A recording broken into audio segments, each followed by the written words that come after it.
Kalau ada masalah besar kita hadapi, kita mau memulai sesuatu tapi tidak tahu karena ada masalah besar atau ada yang kita urus tidak mau selesai atau ada sesuatu yang hajat besar kita, maka amalkan baca 33 kali kemudian berdoa karena itu dijanjikan akan tembus doanya sampai ke langit ketujuh. Alhamdulillah Rabbil Alamin, wassalatu wassalamu ala asyrafil anbiya wal mursalin Sayyidina wa maulana wa habibina wa syafi'ina wa ala alihi wa ashabihi wa sahabatihi ajma'in. Allahumma salli ala Sayyidina Muhammadin tibbil qulubi wa dawaiha wa afiyatil abdani wa shifaiha wa nuril absari wa riyaiha wa ala alihi wa sahbihi wa sallim. Yang kami muliakan dan kami ta'zimi kakanda sahabat pengurus cabang Nahdlatul Ulama Kabupaten Polewali Mandar beserta seluruh jajaran Tanfiziyah wa Zuriyah dan juga seluruh badan otonom dan lembaga yang sempat hadir. Ternyata pelaksana acara kegiatan ini Bapak Haji Muhammad Said adalah Ketua LVMI. Alhamdulillah, ini adalah keberkahan pada malam hari ini kita bisa bersilaturahmi. Yang kami muliakan dan kita doakan bersama Ibunda selaku istri Bapak Bupati Sulawesi Barat Polewali Mandar beserta seluruh rombongan. Saya tidak panggil ibu, nanti dikatakan ibunya Pak Bupati, jadi saya panggil istri Bapak Bupati. Yang kami muliakan dan kami takzimi Bapak Kepala Kantor Kementerian Agama dan juga Bapak Kapolsek Polewali dan seluruh alim ulama, para tokoh masyarakat, tokoh agama, mobil khusus orang tua kita dan saudara kita, sahabat kita yang telah melaksanakan kegiatan peringatan Maulid Nabi besar Muhammad SAW pada malam hari ini yang disponsori dan diprakarsai oleh Semoga Laris Group. Kita doakan semoga Allah Subhanahu wa Ta'ala senantiasa memberikan keberkahan terhadap nikmat yang dititip untuk beliau dan seluruh karyawan yang telah mengabdi, dan beliau punya hajat yang sangat besar, ingin membuka mart, dan kalau mau mendapatkan berkah, saya menyampaikan silahkan buka mart di pondok-pondok pesantren. Insya Allah dibuat koperasi di dalam di pondok pesantren, karena itu akan memberikan keberkahan. Dan yang belanja pasti jelas karena adalah santri. Ajarkan anak-anak kita bukan hanya menghafal Al-Quran, tapi juga mereka bisa berbisnis dengan Islam. Mudah-mudahan doa kita semua, mudah-mudahan hajat beliau dikabulkan oleh Allah Subhanahu wa Ta'ala. Karena ada tema yang diangkat, raihlah duniamu untuk akhiratmu.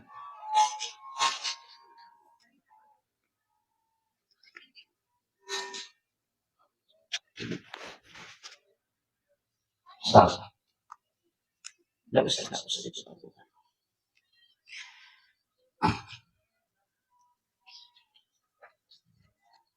Saya pakai bahasa Indonesia ya Pak. Ya. Saya lupa menyapa ibu-ibu majelis taklim dan terkhusus tadi yang mempersembahkan sholawat. Alhamdulillah, bukan suara tapi kecintaan yang paling utama. Insyaallah. Para imam dan para tokoh masyarakat, para alim ulama, pertama saya meluruskan tadi bahwa sebenarnya saya tidak membatalkan acara untuk hadir ke tempat ini, hanya saja ada pergeseran acara karena acara saya di Kalimantan itu disatukan, saya nggak bisa hadir di tempat ini. Kemudian yang kedua, barusan ada acara yang saya ikuti Pak Bu, mulai kostum diatur. Saya disiapkan penginapan di hotel, tadi ada yang kawal, katanya titipannya Pak Haji bilang harus dikawal. Saya bilang mohon maaf jangan kawal saya karena saya harus sendiri untuk tenang sejenak. Jadi ini luar biasa pelayanan, tapi terus terang saya mohon kalau diundang tidak usah dipersiapkan semuanya. Saya selalu berusaha untuk datang sendiri, jangan sampai agama ini memberatkan. Itu yang saya tidak inginkan. Saya datang ini bukan artis. Yang viral-viral itu Pak Bu, saya katakan musibah juga. Saya sebenarnya hanya ingin tinggal di pondok, ingin bersama dengan masyarakat biasa. Hanya saja karena merekam seperti ini jadi musibah, sehingga saya bisa dibawa kemana-mana. Terus terang Pak Bu, saya tidak punya akun, saya tidak punya tim media, itu hanya jamaah aja yang merekam kemudian mengupload. Saya tidak pernah membatasi siapapun yang mau merekam silakan, tapi saya tidak punya tim media. Jadi saya kalau berangkat selalu berangkat sendiri. Pesannya menurut tak, konunda kota macara mana jadi di mana loh? Ya kota lu kok joka, kalau nongko so kita nak cik ini mana wah? Itu pesan guru kita. Ya, makanya pada malam hari ini kita melaksanakan peringatan Maulid. Mungkin ada yang mengatakan ini sudah terlambat Ustaz. Insya Allah kalau peringatan Maulid itu sudah terlambat. Tapi kalau peringatan Maulud Nabi insya Allah tidak. Maulid itu adalah waktu kelahiran. Kalau Maulud adalah orangnya. Makanya kalau peringatan Maulid Nabi berarti peringatan terhadap waktu lahirnya Rasulullah. Itu kalau bulannya berarti hanya Rabiul Awal. Tapi kalau peringatan Maulud Nabi berarti orangnya yang diperingati. Maka itu tidak ada batasannya. Makanya di Afrika Selatan orang bermaulid itu selama 6 bulan sampai bulan Sya'ban. Karena Rajab itu masih berkaitan dengan Rasulullah. Karena tidak ada perintah sholat seandainya Rasulullah tidak ada. Nah, makanya pada malam hari ini bukan maulid terakhir Pak. Saya masih punya jadwal maulid 9, belum selesai. Jadi insya Allah maulid saya terakhir tanggal 28 Desember. Kemudian kita sebenarnya saya ambil sedikit dulu makna tema yang kita angkat. Sebenarnya bagaimana harta ini membawa kita kepada akhirat. Saya selalu dan bahkan paling sering menyampaikan setiap kita mencari nafkah dalam kehidupan ini selalu niatkan untuk agama, niatkan untuk keluarga. Kenapa? Karena itu menjadi ibadah. Mungkin ada orang yang keluar dari rumahnya pergi ke pasar untuk menjual, tapi dengan niat supaya ada yang bisa dia gunakan untuk makan bersama keluarganya, atau dia gunakan untuk membayar kredit yang diambil. Tapi sebenarnya kita harus luruskan. Sebelum kita meninggalkan rumah, duduklah sejenak, kemudian doakan untuk mencari nafkah halal Allah demi untuk anak-anak dan keluarga sekaligus agama. Kalau kita tidak dapat, maka insya Allah kita dapat pahalanya. Rezekinya kita tidak dapat, pahalanya kita sudah dapat. Man kharaja fi baiti, siapa yang meninggalkan rumahnya untuk mencari nafkah halal untuk keluarganya, maka dia berjihad di jalan Allah. Berapa lama kita menjual di pasar, itu bisa dinilai adalah ibadah di hadapan Allah Subhanahu wa taala. Jadi semua, kenapa Imam Nawawi ad-Dimashqi ketika dia menulis salah satu kitab hadis Arba'in, 40 hadis. Hadis pertama yang ditulis adalah hadis tentang niat. Itu disimpan pada urutan pertama. Karena semua aktivitas kita itu didasari pada niat. Innamal a'malu binniyat wa innamal likulli imrin ma nawa. Ada orang makan Pak Bu hanya untuk kenyang. Tapi ada orang makan itu untuk ibadah. Ada orang tidur hanya mengistirahatkan dirinya. Tapi ada orang tidur itu mendapatkan pahala. Mana tidur yang berpahala Bapak Ibu sekalian? Ketika orang tidur mengatakan, saya mau tidur cepat supaya bisa bangun sholat tahajud.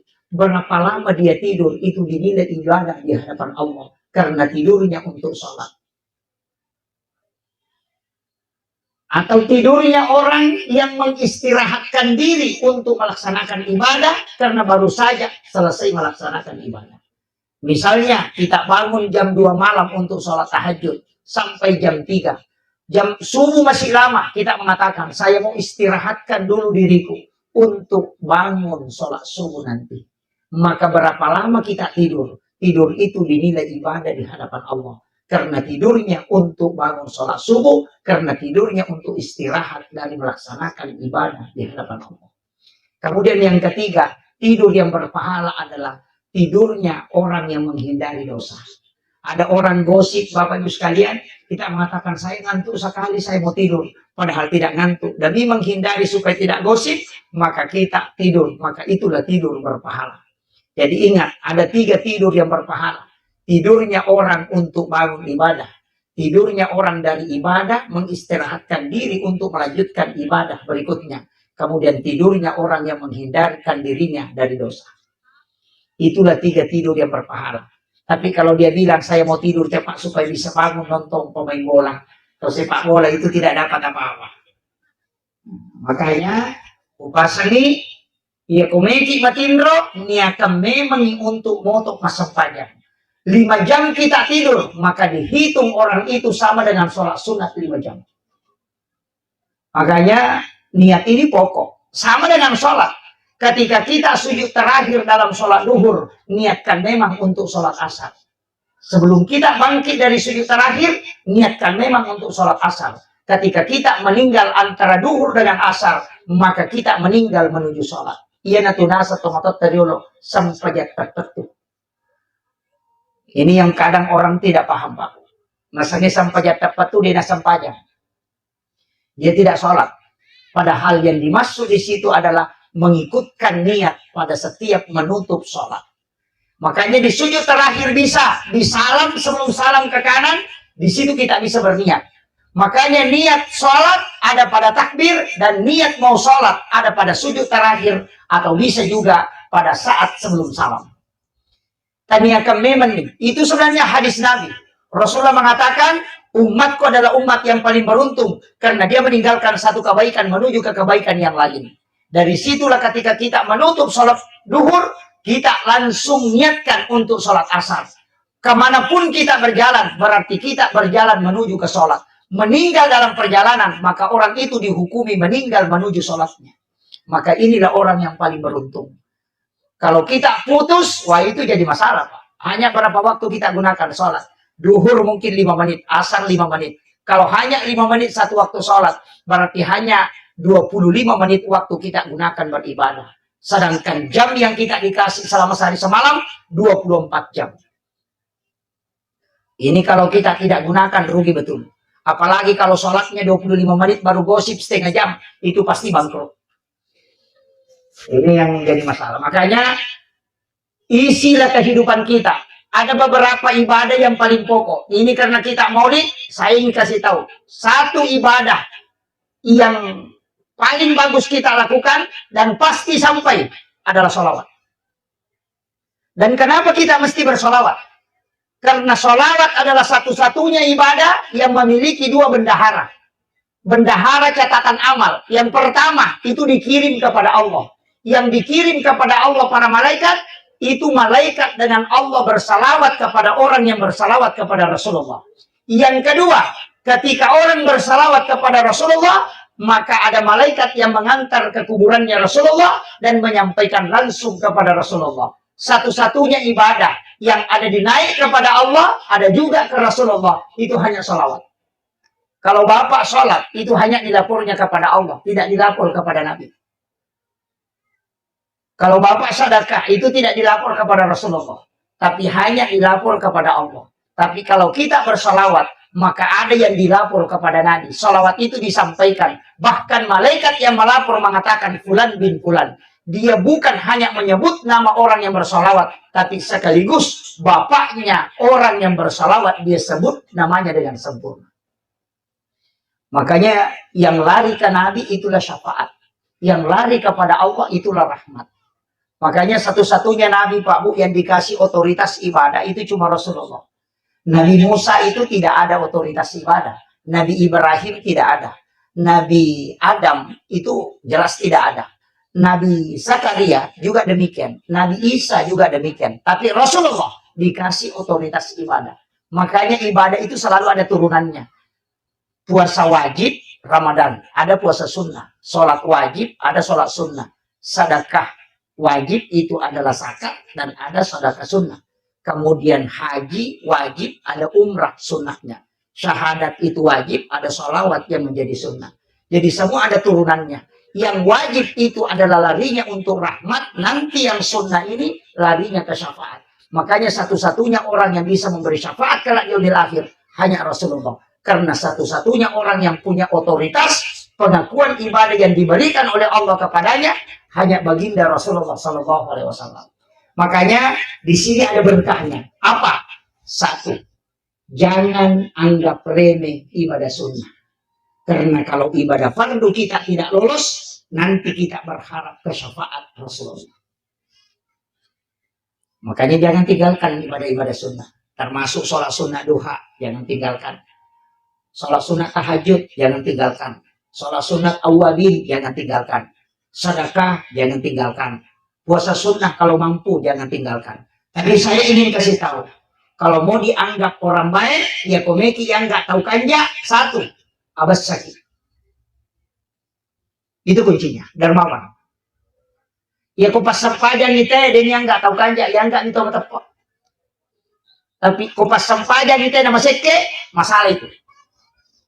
Kalau ada orang rajin sholat tapi kikir, masalah. Tapi kalau ada orang tidak pernah sholat tapi dermawan, itu selalu orang bilang orang baik.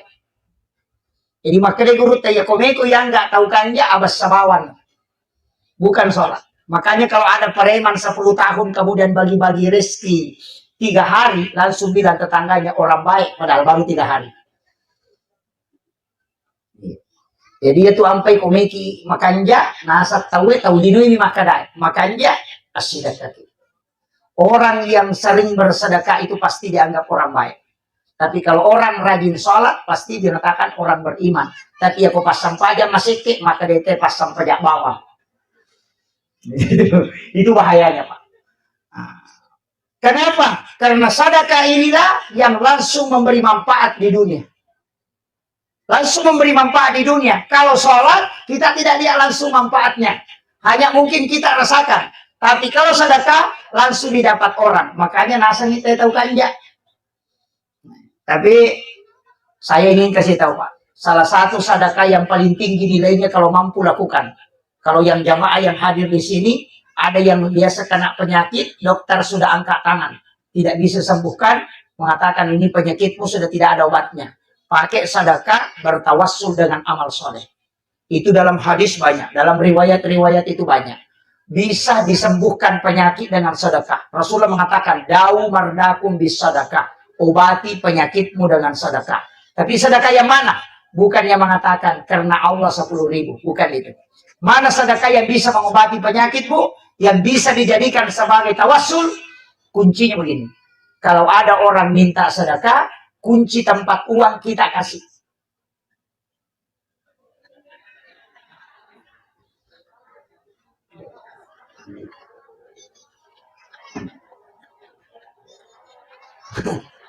Ada yang bisa lakukan.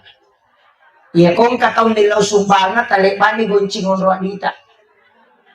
Kasih baru kasih tahu ada uangku di sana, pergi maki ambil berapa kita butuhkan. Tapi berat mungkin ini Pak. Mereka susah ya. Kalau tidak bisa pakai yang kedua. Mana yang kedua? Bersedekahlah dengan tidak mengetahui jumlahnya. Asidakaki aja kisah ngisi ada tak berem. Makanya masukkan saja ke dalam saku. Ketika celengan lewat, ambil 1 atau 2 lembar, 3 lembar, jangan lihat uang berapa, masukkan ke dalam celengan. Itu hadis qudsi. Allah Subhanahu wa taala mengatakan, siapa hambaku memberikan kepadaku dia tidak menghitungnya, maka aku pun akan membalasnya dengan tidak menghitungnya pula. Itu hadis qudsi. Nah, kemudian yang sering kita dengar ada barakah Jumat. Yang kedua ada sedekah subuh. Saya ingin kasih tahu, barakah Jumat dalam kitab Iyanatut Thalibin itu ada 2. Yang pertama bersedekah dengan 2 unsur. Ini yang jarang orang lakukan. Kalau di hari Jumat itu sedekah 2 unsur. Unsur makanan dengan unsur uang. Makanya bersedekahlah dengan misalnya makanan, baru ambil uang 10.000 atau 5.000, masukkan ke dalam amplop, kemudian kasih juga uang orang yang kita kasih makanan. Itu sedekah dengan 2 unsur sedekah. Setelah sholat Jumat, kembali ke rumah, sholat sunnah hajat 2 rakaat, baru berdoa. Rasulullah menjanjikan bahwa insya Allah dipastikan doanya mustajabah. Tapi bukan satu macam, itu 2 unsur. Jadi uang dengan makanan. Tapi saya ingin sedikit meluruskan ini. Saya agak bersyukur sudah banyak orang yang bagi sedekah subuh. Berkah Jumat juga sudah banyak. Jumat berkah istilahnya. Membagi-bagi makanan dengan gratis. Kalau saya Pak, kurang sepakat dengan makanan yang dibagikan gratis kalau Jumat berkah. Mestinya makanan Jumat berkah itu dijual. Jangan gratis. Mungkin dengan harga Rp2.000. Kita sebenarnya tidak menjual. Tapi kita mengajak orang lain ikut berpartisipasi untuk berkah Jumat. Jadi kasih 2.000, nanti 2.000 itu dikumpul, dibelikan lagi paket, kemudian bertambah. Dalam 1 tahun itu bisa sampai 3.000 paket. Kalau gratis terus tidak bisa bertambah. Misalnya saya siapkan 10 paket, ada yang siapkan 10 paket. 10 orang siapkan 10 paket, berarti 100. Jumat berikutnya 100 lagi. Tapi kalau kita jual 2.000, bukan dijual untuk diperdagangkan, tidak. Tapi dijual dengan uangnya, dijadikan sedekah untuk sekaligus menambah paketnya. Ini yang orang tidak pikirkan. Jangan gratis, itu bisa sampai 1 juta paket dalam 5 tahun, Pak. Makanya sekarang ada toko yang terbuka serba 2.000. Sebenarnya itu dari awalnya dari situ. Yang orang tidak pikirkan, Pak. Hal gratis kemudian dijual, tapi penjualannya dijadikan lagi menambah paketnya. Sehingga bisa mensedekahi sekian ribu orang. Ini yang orang tidak pikirkan. Kalau gratis, gratis terus. Tidak pernah bertambah. Tapi kalau dijual, bukan dijual untuk diambil. Tidak, dijual untuk diberikan, ditambah paketnya. Jadi orang yang mengambil itu dengan harga 2.000, sebenarnya dia sudah ikut berpartisipasi melakukan Jumat berkah. Jadi jangan diajari orang selalu mengambil sesuatu dengan gratis. Ini penting saya sampaikan. Karena kenapa? Karena saya melihat sekarang sudah mulai berkembang. Karena kita bagi-bagikan gratis. Jangan. Paling tidak kita ajak mereka juga bersedekah. Dengan uang Rp2.000, itu juga dia sudah membuat paket untuk sekaligus Jumat berkah. Ini yang harus dipikirkan, Pak. Karena selama ini selalu gratis. Orang lomba-lomba ambil dengan gembira gratis. Kita tidak ajak dia masuk surga. Masa hanya orang itu terus yang mau masuk surga? Ajak juga orang yang mengambil makanan itu ikut masuk surga karena ada sumbangsinya 2.000 untuk diberikan paket Jumat berkah. Nah, ini yang penting saya sampaikan. Supaya bergulir. Ini ada rekor. Inilah yang dilakukan oleh Yahudi dalam perdagangan ekonomi sehingga mereka bisa mematikan ekonomi kita, masyarakat kita. Karena sebenarnya adalah uang sosial itu diputar dengan sistem begitu, dengan harga yang sangat kecil, kita tidak bisa mengalahkan. Kenapa? Karena memang adalah uang sosial yang diputar untuk pengadaan barang seperti itu. Ini yang orang Islam tidak pikirkan. Saya pernah berpikir, Pak, uang yang ada di masjid itu cukup bangun masjid kalau sudah megah, tidak usah dibongkar. Bikin Alfamart di masjid. Orang datang belanja di sana beli gula pasir, keuntungannya Rp200, Rp100 masuk ke masjid, Rp100 dipakai mengelola. Orang beli gula pasir, dia sudah bersedekah di masjid, tapi dia tidak tahu. Seandainya itu dipakai, Pak, itu luar biasa. Uang di masjid itu ada sampai 0,5 miliar, ada sampai 200 juta. Itu bisa mengelola ekonomi, mempekerjakan anak yatim, mengambil anak-anak alumni pesantren penghafal, yang bisa tinggal di masjid mengelola, bisa menjadi karyawan di situ. Bukan main banyaknya pengelolaan ekonomi dengan Islam bisa berjalan seandainya ini dipikirkan orang. Tapi sekarang uang masjid kalau banyak dibongkar lagi masjid, bangun lagi. Kalau tidak selesai bongkar lagi. Kalau tidak dibongkar, panitianya yang dibongkar. Nah, ini jadi masalah. Menara dibangun sampai 90 meter atau 33 meter dengan harga 500 juta atau bahkan 1 miliar. Padahal orang yang dibawa menara tidak pergi sholat. Iya. Ini yang harus kita pikirkan. Betapa banyak uang mati, Pak. Ini karena saya bicara di hadapan orang ahli ekonomi misalnya. Ini. Tapi saya kasih tahu, orang tua kita dulu itu punya prinsip. Ada istilahnya, mula balu. Ya, saya sampaikan, ini jangan ditinggalkan, Pak. Mula balu itu tolak bala. Istilahnya pas pembeli pertama itu kita sedekahkan. Jangan ambil, langsung sedekahkan. Pas buka toko pagi-pagi, buka ruko atau buka tempat jualan, langsung ada orang yang beli pagi-pagi pertama, langsung uang pembeliannya itu kita sedekahkan, titip kepada Allah. Itulah yang dilakukan oleh Nabi Ibrahim ketika istrinya menghidangkan makanan untuknya, dia tidak langsung makan. Dia mencari orang miskin, fakir miskin, dia temani makan, baru bisa dia makan sama-sama. Apa kejadiannya? Dia tidak makan sesuatu kecuali dia sudah sedekahkan. Tapi ketika dia dilemparkan masuk ke dalam api, selama 40 hari 40 malam tidak terbakar. Kenapa? Api tidak mau membakar tubuhnya orang yang mensedekahkan makanannya sebelum dia makan. Maka pasar, rumah, ataupun ruko, biar dibakar orang, insya Allah tidak terbakar. Kalau kau sedekahkan setiap pembeli pertama. Ya nabi ya mula balu. Iyo pwede ya sangi mula balu, irat ko otay na paya sila. Ini yang orang tidak tahu. Makanya orang tua dulu itu tidak pernah menggratiskan jualannya yang pertama.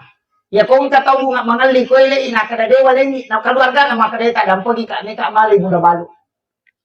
Kenapa? Setiap dia membeli pertama, dia ambil langsung sisakan untuk dia sedekahkan. Baru dia titip. Rezeki yang pertama kau berikan kepadaku, ya Allah, saya kembalikan kepadamu. Oh, selamat itu, Pak. Itu bebas dari pencurian. Itu bebas dari api. Api tidak akan membakar tempat orang yang melakukan itu. Dan itu sudah dijamin para ulama. Itulah yang diperhatikan orang tua dulu. Cuma sekarang tetap pakai istilah mula balu, dia tidak paham. Apa na narako tapi napa nasila kan? Dewi sagi kopi sulbat. Begitu juga Bu ya. Oh. Nih.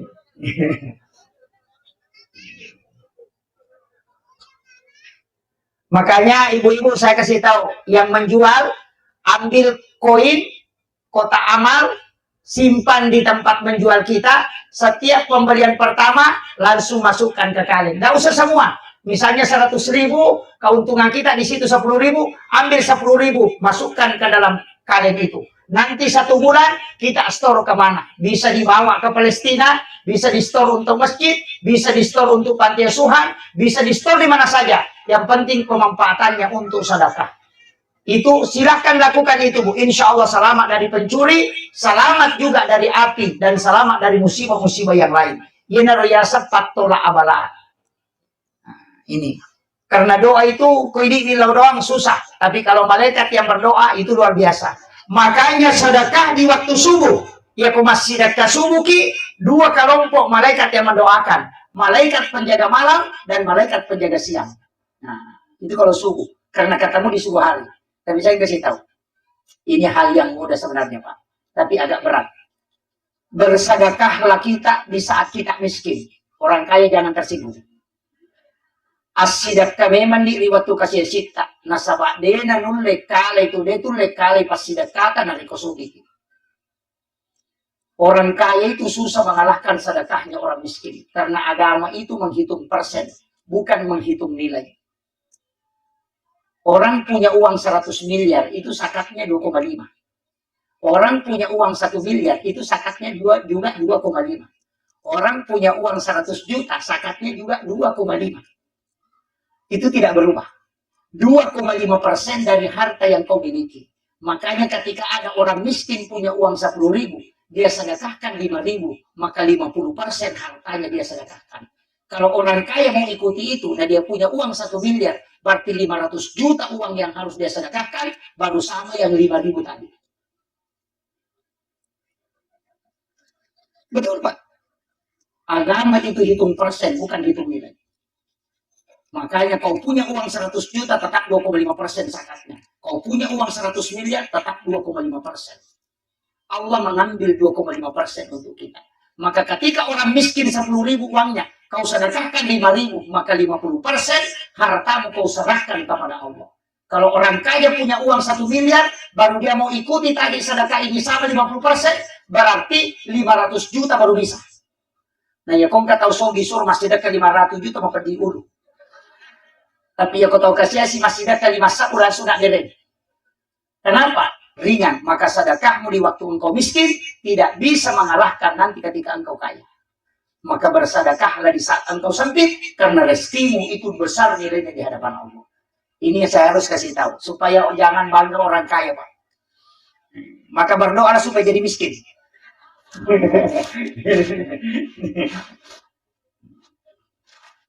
Jadi guru-guru kita akan mengajarkan itu kebalikan dari agama, Pak. Makanya kalau kita ngaji tasawuf itu selalu terbalik.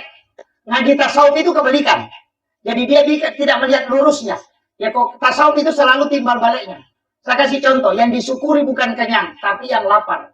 Karena kalau kau syukuri yang kenyang, tidak akan nikmat makanan kau makan ketika kau kenyang. Nanti lapar baru nikmat, berarti syukuri kelaparan. Karena dari situ nikmatnya makanan kau akan rasakan. Bukan karena tidak haus yang harus kau syukuri, tapi haus. Makanya orang puasa itu minum air putih sangat nikmat. Kenapa? Karena sangat haus. Tapi ketika kita di warkop, banyak mau minum jus. Padahal kadang pahit. Kenapa? Karena kita tidak haus. Jadi yang disyukuri adalah hausnya.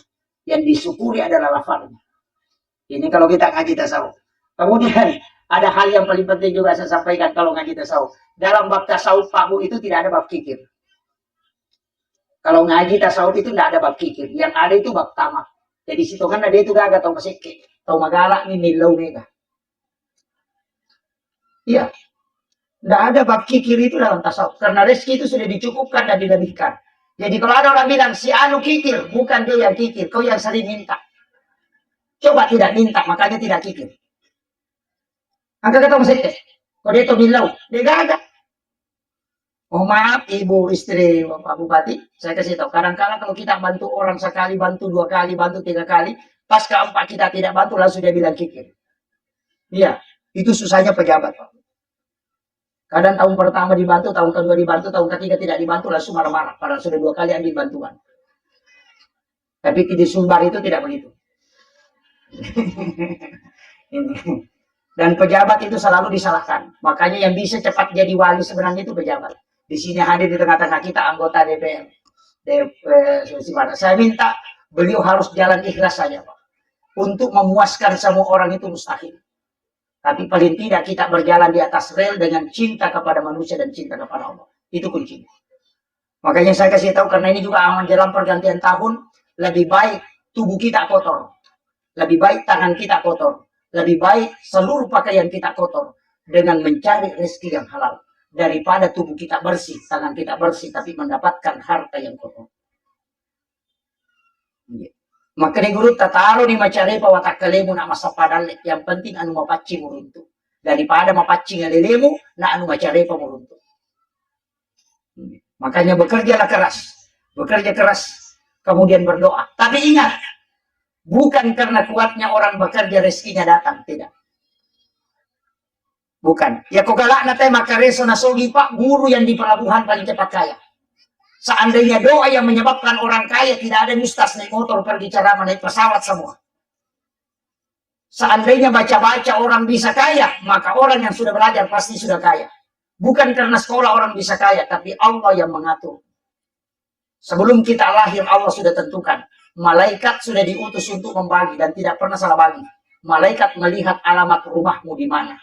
Bukan karena kuatmu bekerja, tapi karena Allah yang mengatur rezekimu. Makanya tawakallah, jangan pernah mengeluh ketika rezeki agak susah datang. Kenapa? Karena Allah sudah mengaturnya. Itu aja kuncinya, Pak. Loki mak balu, ajaran tak kena dika wala pagali, degaga. Barakat na mak balu ki insya Allah kita sudah dapat pahala jihad. Itu aja kuncinya. Yo pwede ko mak balu na kia tarala tapay sasay bali-balu tanasan kami mau baca-baca ya. Ang kami mana pakai-pakai ya. Ini kadang-kadang. Jangan. Kemudian saya kembali kepada Rasulullah. Kenapa kita mesti cinta kepada Rasulullah? Karena satu-satunya manusia yang diutus oleh Allah yang senantiasa menjaga umatnya. Sebelum beliau wafat, dia sudah berjanji di hadapan Allah. Minta 22 permintaan dan Allah kabulkan. Apa permintaannya? Pendekkan umurnya umatku. Supaya ketika dia berbuat dosa tidak lama kau siksa nanti. Itu permintaannya. Makanya umur kita Bapak Ibu sekalian itu hanya 60-70. Tidak lama. Tidak sama umatnya Nabi Musa. Tidak sama umatnya Nabi Daud yang sampai 930 tahun. Kita cuma 60-70 karena Nabi mengatakan saya takut kalau dia melakukan dosa. Terlalu lama kau hisab. Kalau hanya 60 tahun tidak lama. Tapi kalau 900 tahun kalau jadi pemain judi Pak minimal 800 tahun main judi. Itu satu permintaannya Rasulullah. Dan itu diijabah oleh Allah. Yang kedua, karena pendek umurnya ya Allah, aku mohon kepadamu, lipat gandakan kebaikan yang dia lakukan, dan dosanya cukup satu yang kau tulis kalau dia melakukan pelanggaran. Itu pun nanti kau tulis kalau dia tidak bertaubat. Dan Allah aminkan. Makanya menjadil hasanati falahu asyru amsalihha. Siapa yang melakukan satu kebaikan, maka 10 nilainya di hadapan Allah. Tapi kalau melakukan satu kejahatan, itu cuma satu. Dari sinilah sehingga saya sering ceramah, Pak, tidak pernah memvonis orang masuk neraka. Karena kalau pernah melanggar satu kali dan melakukan kebaikan satu kali, masih ada bonus tak 9. Iya, kan 10 pahalanya orang yang melakukan kebaikan. Ya kuma dosa kecil ini. Ya jekong kesalahan kecil ini melakukan kebaikan. Berarti kita dapat bonus masih ada 9. Karena satu keburukan. Nah orang yang berat timbangan keburukannya yang akan masuk neraka.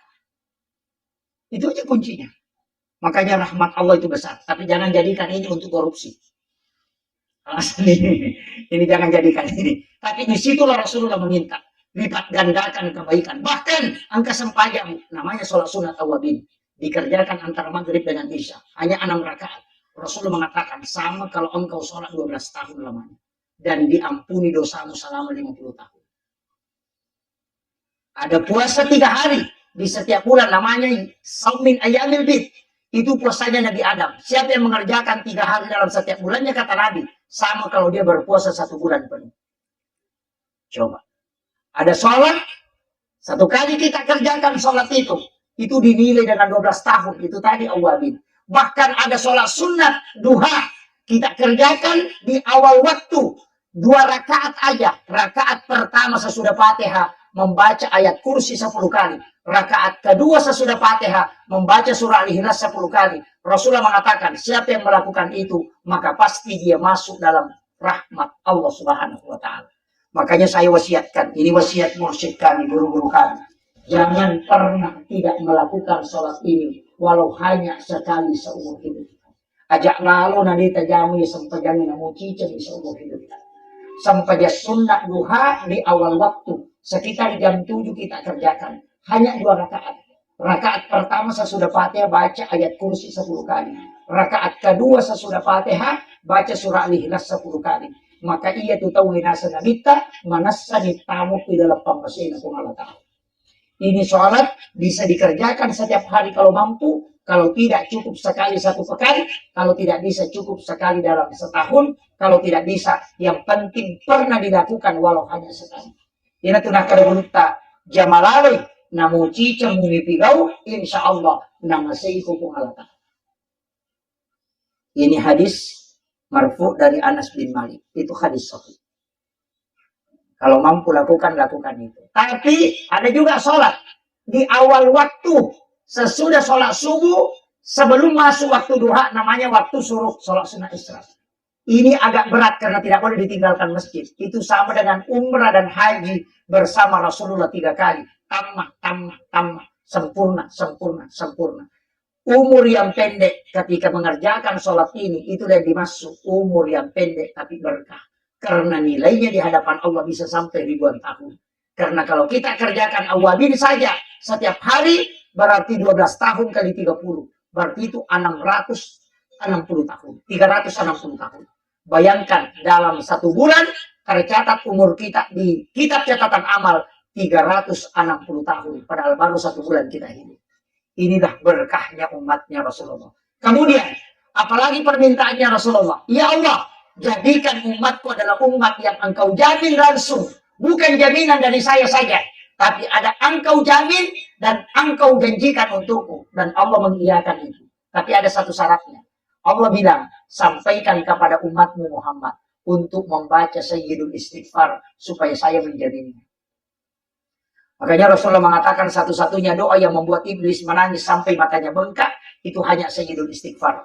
Makanya saya mengajak kepada seluruh jamaah yang hadir, para alim ulama, para imam, mohon diamalkan ini. Baca Sayyidul Istighfar 1 kali saja di waktu malam hari, dan 1 kali di siang hari. Karena itu janji Allah, sampaikan kepada umatmu Muhammad. Kalau dia baca sekali saja, aku yang akan menjadi jaminannya kalau dia wafat, dia akan masuk ke dalam surga.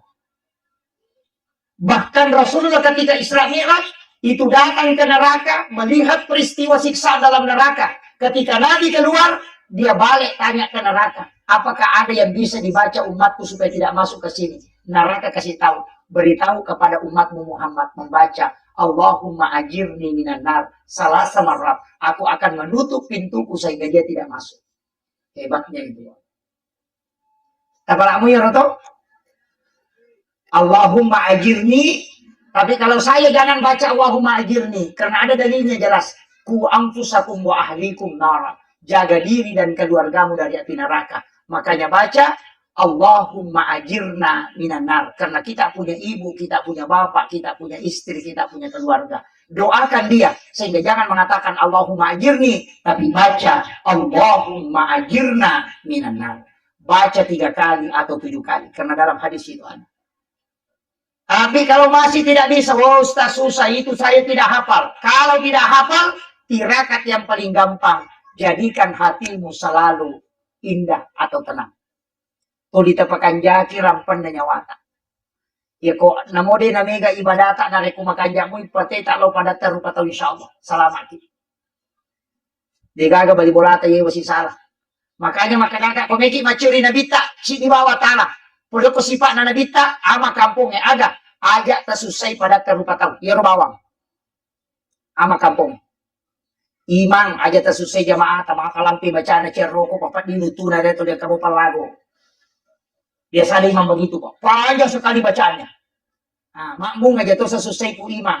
Napay talua ya nama aja tuh limore. Betul kan naroko no. Iya. Mestinya begitu Pak. Tetangga jangan mengganggu tetangganya. Suara radionya jangan di-setir sampai keluar. Ada batasannya mereka harus istirahat. Iya. Suami aja tasusay beneta.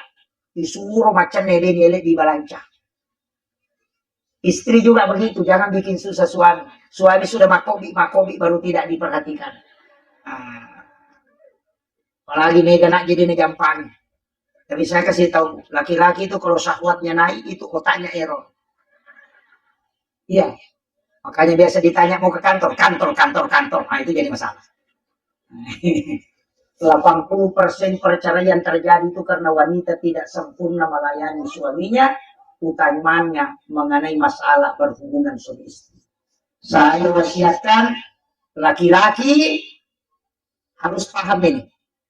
Cari cara mencintai istri dengan sepenuh hati, tapi istri juga harus paham. Layani suami tak dengan seikhlas mungkin. Saya kasih tahu kamu. Pak Bupati orang hebat. Bupati kita orang hebat. Tapi saya tidak mengagumi beliau. Yang saya kagumi adalah istri beliau. Kenapa? Terus terang. Siapapun pejabat yang hebat, saya tidak melihat ke dia. Saya selalu melihat ke istrinya. Karena di balik pemimpin yang hebat, itu dari istri 70% penentu. Kita bisa lihat, Pak, siapapun. Soeharto itu orang hebat. Memimpin dengan tangan besi. Berapa puluh tahun dia berkuasa. Tapi kapan dia bisa jatuh? Ketika Ibu Tien wafat. Habibie orang hebat. Kapan dia tidak bisa melakukan apa-apa? Ketika Ibu Ainun wafat. Susilo Bambang Yudhoyono. Siapa yang tidak kenal? 2 kali jadi presiden. Seorang panglima TNI. Dan sangat piawai dalam memimpin negara di masanya. Tapi kapan dia terombang-ambing tidak bisa mengambil kebijakan sempurna? Ketika Ibu Ani sudah tidak ada di sisi. Ini yang orang tidak bisa baca, Pak. Kehebatan seorang laki-laki itu ditopang oleh wanita yang hebat yang ada di samping. Itu kunci. Memang begitu. Makanya seorang kiai di pondok pesantren, ketika kiainya wafat, jangan khawatir, pesantren akan jalan. Tapi ketika ibunya wafat, istri kiainya wafat, itu pasti belum. Pasti. Kenapa? Karena wanita itu belum mengangkat tangannya, malaikat sudah menunggu doanya. Itu hebat. Makanya saya selalu mengatakan, ini konsensus Pak. Saya cari-cari hadisnya, ada hadis berkaitan, tapi tidak secara eksplisit menyampaikan. Bahwa siapa yang paling tinggi kasih sayang dan cintanya kepada istrinya, pasti hidupnya berkah. Itu aja kunci. Tapi coba sebaliknya. Sehebat apapun orang, ketika dia selingkuh, pasti jatuh. Nggak usah lihat pemimpin, nggak usah lihat anggota dewan, nggak usah lihat pejabat. Kita ambil pimpinan pondok pesantren saja. Yang hafal Quran 30 juz, hafal ratusan hadis bahkan ribuan. tinggal di pesantren, sholat berjamaah dengan santrinya. Tapi ketika dia melakukan pelecehan seksual, dia akan jatuh sejatuh-jatuhnya dan hina sehina-hinanya. Yang hafal Quran 30 juz saja bisa jatuh sehina itu. Apalagi yang tidak hafal apa-apa. So, itu pikiran luar biasa para ulama kita. Makanya saya sampaikan memang, cintai istri tak sepenuh hati, insya Allah rezeki akan terbuka. Dan uang, kalau suami berikan kepada istri, setelah itu baru dia minta. Ini kita masuk ilmu hikmah. Maka itu matot tadi ulama kita yang ajarkan. Ya kong kadimuna, pakarawaini jolo benemu. Pura piaro napa milau sesana moleni. Magai, supaya mak barakai. Kalau angka arwane, coba bisa kita praktekkan. Kalau ada laki-laki dapat uang, dena pitangi bedena. Sebagian saja yang dikasih ke istrinya. Ada yang dia simpan, kita itu dah taruh, desa karaga nanti dah capu, dia nak berakai. Coba periksa, saya kasih tahu memang, itu masuk ilmu hikmah itu. Makanya ulama dulu makan raya kupure nak kata ni makun raya dia itu, mabarakai itu. Makanya kalau sudah biarkan dia, kita kasih dulu, baru kita minta. Saya mempraktekkan itu kepada keluarga. Saya datang ceramah begini, Pak, kalau dikasih amplop, itu saya tidak pernah tahu berapa. Saya sudah ultimatum istri. Jangan beritahu saya. Kau saja yang buka, kalau saya butuh, saya minta. Supaya saya tidak bisa menghitung ketika ada orang yang kasih. Itu kuncinya. Apa ya kau bukai, nauliki pema, maka ada seko romatu. Itu sudah iblis yang mempengaruhi. Sama dengan khatib-khatib Jumat. Jangan pernah membuka amplop yang dikasih ketika khutbah. Supaya kau tidak menghitung tempat itu. Iya, tidak bisa ikhlas, Pak. Tidak mungkin. Makanya ada beberapa masjid itu saya garis merah. Yang menyebutkan amplopnya saya sudah garis. Dan saya katakan saya tidak datang ke situ. Itu berat, Pak. Makanya agama ini kalau kita atur betul insya Allah, kita bisa ikhlas menjalankan. Makanya saya wasiatkan anak-anak kita, itu aja kuncinya. Tapi ibu-ibu, kalau ke masalah tak, jangan langsung masuk Facebook. Iya, banyak sekarang. Cedek-cedek masalahnya langsung tambah Facebook. Marah sama suaminya langsung bikin status. Aku menyesal. Wah. Kan banyak begitu. Langsung bikin status. Aku menyesal. Seandainya aku tahu memang dari dulu tidak bakalan. Baru gambar lope-lope pecah. Langsung ada duda di bawah makome. Langsung bilang sabar sayang. Itu sudah. Hanya Bu, saya kasih tahu, jaga suami tak baik-baik. Karena tantangan rumah tangga sekarang besar. Apalagi perbandingan laki-laki perempuan 1:7. Kalau ada wanita sudah laki-laki sudah menikah 1, berarti ada 6 gadis tidak dapat bagian. Itu bahaya. Dulu itu Pak orang cuma curi emas, curi sapi, curi mesin. Sekarang ada juga orang sudah curi suami. Hujan ya. Jadi jaga lalulah kita. Rasulullah sudah mengajarkan doa. Bismillahi ala nafsi wa mali wa ahli. Bismillahi masya Allah. La quwata illa billah.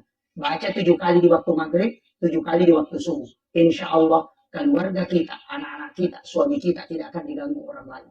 Karena inilah doa yang menitip Rasulullah kepada kita. Supaya keluarga kita tidak diganggu. Bismillahi ala nafsi wa mali wa ahli. Pendek doanya. Dibaca 7 kali kata Nabi. Allah yang menjaga keluarga dan hartamu. Sudah hafal Bu? Depan. Bismillahi ala nafsi wa mali wa ahli. Apa lagi? Alhamdulillah. Baca 7 kali. Tapi servis juga suami baik-baik. Tapi kalau anak gadis tidak usah terlalu khawatir. Yang bahaya itu Bu janda. Itu yang biasa curi suaranya. Apalagi yang suka sama TikTok itu aja bahaya. Yang goyang-goyang begini di TikTok itu yang bahaya. Pak. Jaga suami tak baik-baik. Jaga baik-baik. Serta dengan baik, layani dia dengan baik. Mari nasabah pelayanan istri yang terbaik kepada suaminya itu ibadah yang tidak ada tandingan. Itu kita perempuan sebenarnya punya potensi masuk surga besar. Menjaga syahwat, menjaga sholat, menjaga puasa dan takzim kepada suami, itu memilih pintu surga mana saja yang dia bisa memasuki. Itu hebatnya perempuan. Kayaknya saya kasih tahu Bu, akan suami tak terus, jangan selalu dicurigai. Cedek-cedek dicurigai. Ya, kalau mau jalan, salaman, cium tangannya, lihat mukanya, baca. wa alqaitu alaika mahabbatan minni wa litusna ala aini. Itu yang dibaca Nabi Adam ketika pertama kali ketemu Hawa di Jabal Rahmah. Tidak ada laki-laki yang melirik gadis itu kalau meninggalkan rumah, kalau itu yang dibaca. Itu dalam Quran surah Taha akhir ayat 39. Apa lagi? Yang pasti tahu ayatnya, Bu. Tapi ada satu kunci. Kalau ini kan sudah masuk bulan Jumadil Akhir. Nanti masuk Rajab di Jumat pertama di subuh hari. Setiap subuh. Kalau tidak bisa menghitung subuh Jumatnya, pokoknya setiap subuh Jumat saja. Setiap subuh Jumat bikinkan air panas suami kita, apakah teh atau kopi. Aduk mengikuti arah tawak, baca inna ansalnahu. Ketika airnya berhenti berputar, baru diangkat sendoknya supaya suami kita tidak emosian. Ya pongkalakai paceceran, saling memukul istrinya, aduk air itu sambil membaca surah Inna Anzalnahu, kemudian nanti tenang, baru baca surah Al-Kautsar. Diangkat, baru kasih suami kita dia minum. Sisanya kita minum sedikit sambil membaca surah Al-Kautsar. Tidak ada istri yang diceraikan oleh suaminya yang mengamalkan itu. Itu kunci. Denul lemak baine wilah kita punya tu tamalkan.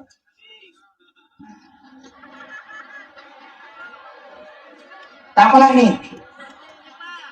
Dari situlah Aisyah sering merengek minta sisanya Nabi. Nabi sudah meminum airnya, tapi dia mengatakan, ya Rasul, sisakan untukku sebagian. Aku kepingin mengambil berkah. Nabi tahu bahwa ini adalah subuh Jumat.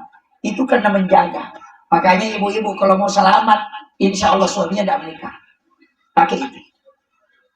Subuh Jumat, aduk baca nasana. Nanti airnya tenang, baru baca surah Al-Kautsar. Baru angkat, baru kasih minum suami kita. Baru sisanya harus ada yang kita minum sambil membaca surah Al-Kautsar. Cinta suami itu tidak akan berubah. Dinak dinilah kita, Bu, insya Allah. Apa nih? Makanya bapak-bapak saya kasih tahu, kalau mau selamat habiskan kopinya kalau subuh Jumat.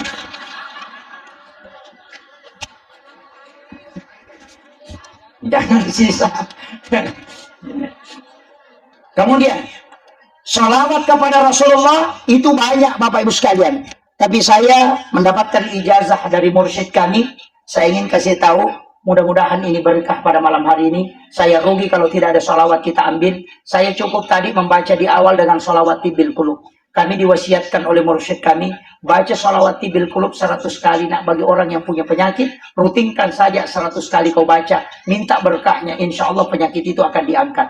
Tapi saya malam hari ini ingin memberikan satu salawat yang disebut dengan salawat istighosah. Salawat ini dibaca 33 kali ketika menghadapi sesuatu yang tidak bisa kita selesaikan. Kalau ada masalah besar kita hadapi, kita mau memulai sesuatu tapi tidak tahu karena ada masalah besar, atau ada yang kita urus tidak mau selesai, atau ada sesuatu yang hajat besar kita, maka amalkan baca 33 kali, kemudian berdoa. Karena itu dijanjikan akan tembus doanya sampai ke langit ketujuh. Makanya saya hanya ingin menyampaikan, hafal sholawat ini saya ijazahkan. Bukan Allahumma sholli, itu dimulai langsung as-sholatu wassalamu biadadi ma fi ilmillah alaika wa ala alika ya sayyidi ya Rasulullah agisni sari'an biizzati. Dibaca 33 kali baru berdoa, insya Allah tembus itu. Sudah hafal? Belum? As-salatu wassalamu biadadi ma fi ilmillah alaika wa ala alika ya sayyidi ya Rasulullah agisni sari'an biizzati. Sudah hafal? Belum? Oh, makunduk-kunduk to masih disebut. Alhamdulillah. Kita malam hari ini Bapak Ibu sekalian, maulid, inilah hakikat maulid yang ada di depan kita. Ini hakikat maulid. Sifatnya Rasulullah ada di sini. Islam ada di sini, Pak. Ini batang pisang dipasang karena tidak ada batang pisang yang bengkok. Itulah sifatnya Nabi. Selalu jujur. Dia itu gagah batang muti mak jengko. Malempu mana. Makanya orang Bugis mengatakan, "Teto bata ko nasaba lempu mu basikal di nasaba agatan. Akawali ko nasaba ada to mamusandre di do ambo tama pasiliangan. Ale sipa na wae na ale mariawe na mega kigunan na lo pada na dipancay." Itulah hakikatnya. Tidak ada batang pisang yang bengkok, lebih baik dia patah daripada bengkok. Maka dalam kehidupan ini, jujurlah terus. Engkau lebih baik mati daripada engkau melakukan kesalahan. Itu kuncinya.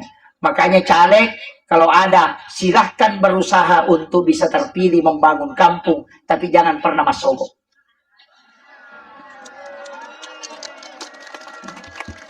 Kalau ada yang masogok, berarti ada juga yang disogok.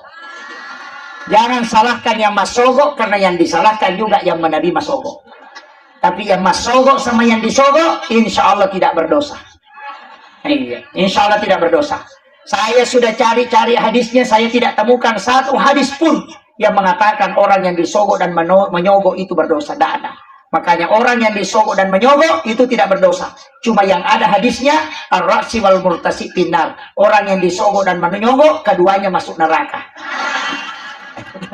Insya Allah tidak berdosa, Pak. Cuma masuk neraka.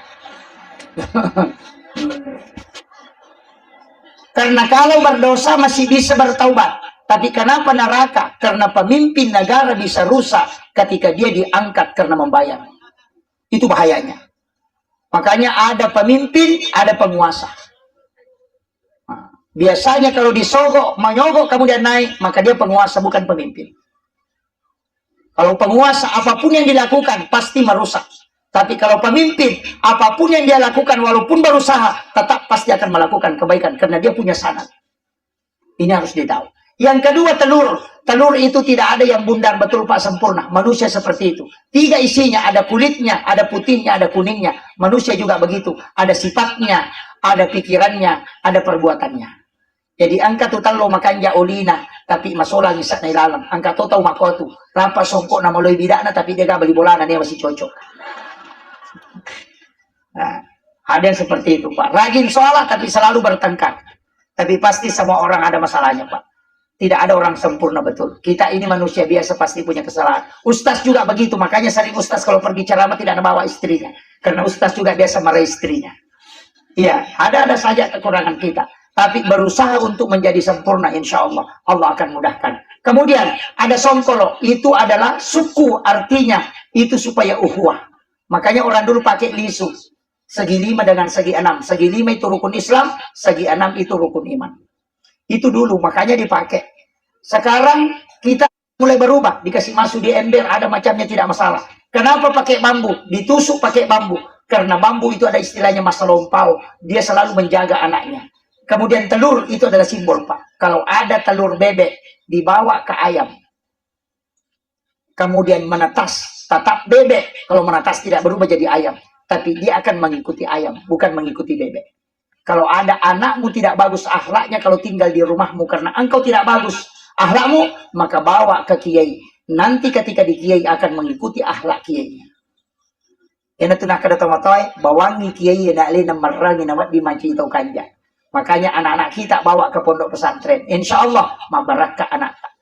Kalau kita punya anak di pesantren, saya kasih ijazah. Kirimkan Fatihah 11 kali setiap malam Jumat. Mabarakah Pak di sana. Kalau mau ambil ilmunya gurunya, suruh sedekahi gurunya biar 5.000 rupiah setiap hari Jumat. Itulah yang dilakukan oleh Imam Tasyafi sehingga dia bisa hafal kitab-kitab gurunya. Jadi kongka guru nana pujira dan nasabah macai suruh ya rosidakaili niatkan pahalanya untuk gurunya itu, insya Allah berkah ilmu gurunya dia bisa pindah. Itu caranya ulama dulu mengambil berkah ilmu dari gurunya. Nah, sekarang orang tua kita juga bisa melakukan itu. Kongka maka ada ulama kita di Sulbar ini, kita punya sanad ulama luar biasa. Sebenarnya saya tidak berani, ini yang terakhir Pak. Saya tidak berani masuk di Sulbar itu ceramah. Terutama di wilayah ke bawah. Saya sebenarnya tidak berani. Kenapa? Karena kita punya ulama yang sangat luar biasa. Kayak Muhammad Tahir, Imam Lapio. Sanad-sanadnya itu masih banyak di sini. Murid-muridnya masih banyak. Imam-imam kita itu masih ada yang tersambung langsung ke beliau. Beliau adalah waliullah yang sangat masyhur. Jangan melepaskan sanad dari sana. Karena kita bisa masuk surga itu juga dengan melalui jalur sanad para wali. Makanya datangi kuburnya, doakan, kemudian minta berkah. Iloki barakah, carana, akadaki, epon, talenga barakah, talengi barakah anak-anak dan keturunanku, pada barakah angkai talengi atau pandritel. Itu namanya bertawassul. Jangan mengatakan, oh penganu, oh guru tak, jangan. Minta kepada Allah, berikan aku berkah, anak-anakku berikan berkah sebagaimana berkah yang kau berikan kepada ulama ini. Itu namanya tawassul. Kalau minta langsung ke orang mati, namanya tawassul. Itu yang musyrik. Makanya saya itu sesibuk apapun kalau ke Makassar, saya sempatkan singgah di makamnya Guru Kiai Jadul Rahman Ambodale. Beliau itu adalah ulama kita, muridnya Kiai Haji Muhammad Said Abdul Ghani, tapi beliau adalah waliullah. Di Sulbar ini Guru Kiai Haji Muhammad Tahir, ada di Sengkang Guru Kiai Haji As'ad. Semua yang dari Asadia pakai jalur itu, yang dari sini pakai jalurnya Guru Kiai Haji Muhammad Tahir, yang dari DDI pakai jalurnya Guru Kiai Jadul Rahman Ambodale.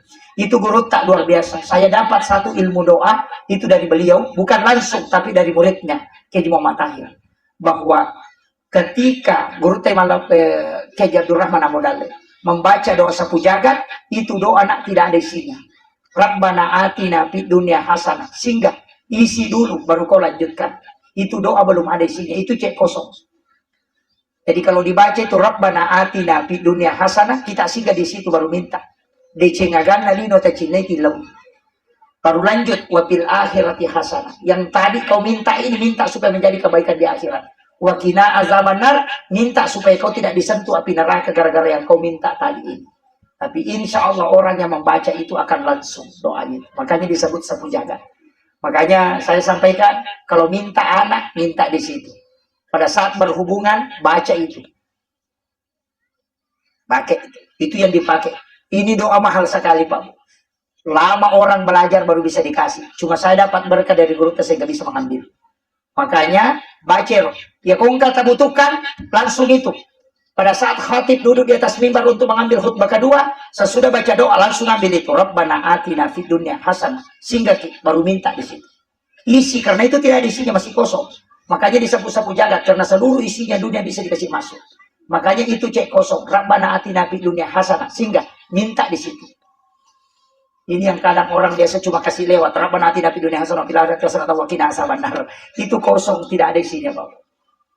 Makanya guru tamaka lepak ko nak muli sarili aga mo cinay palit lisari ko. Karena itu napa kosomopi pangala kaala.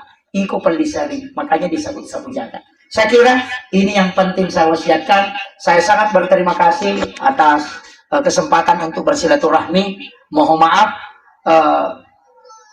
ketika ada beberapa penyampaian saya yang tidak jelas atau siapa tahu ada yang tersinggung, apalagi ibu-ibu. Saya mohon maaf. Saya sampaikan permohonan yang terakhir adalah mohon didoakan. Doakan saya Bapak Ibu sekalian, semoga tetap istiqomah, diberikan kesehatan untuk senantiasa berdakwah. Karena seandainya bukan dengan doa jamaah, saya tidak bisa seperti ini Bapak Ibu sekalian. Kalau akal sehat itu sudah tidak bisa. Saya sudah dari Tator kemarin, kemudian ke Supim baru ke sini.